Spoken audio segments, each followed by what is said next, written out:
New tonight, the Department of Education is now saying Richland District 1's financial recovery plan is not good enough, and they've offered an independent audit.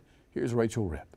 For several months, Richland One has been placed on fiscal caution. This followed a report from the State Inspector General back in July of this year pinpointing concerns about the district's efforts to build an early learning center in Lower Richland. Back on October 11th, Richland One sent its final fiscal recovery plan to the State Department of Education, covering topics of liability with pending lawsuits, financial requirements for future operations of the Learning Center, the decline in state aid funding, and maintenance for existing Richland One buildings. But the Department of Education deemed this plan, quote, deficient or incomplete in a letter Thursday.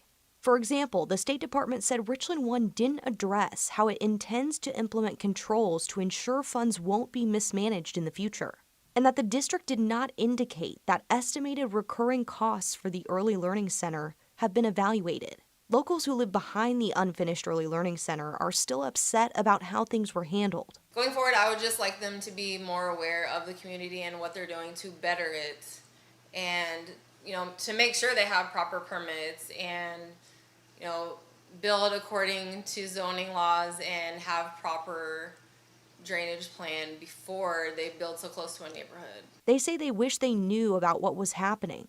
I don't see why they didn't want to have a meeting and discuss what they were doing right on top of us. They could have easily put that together and we could have sat down in one place, heard what they was planning on doing, the whole process, asked questions, but no, they didn't do any of that. Richland School District 1 sent us this statement saying, quote, "We are in receipt of the letter dated October 31st, 2024 from the South Carolina Department of Education.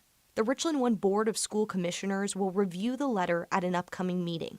Rachel Ripp, News 19 WLTX.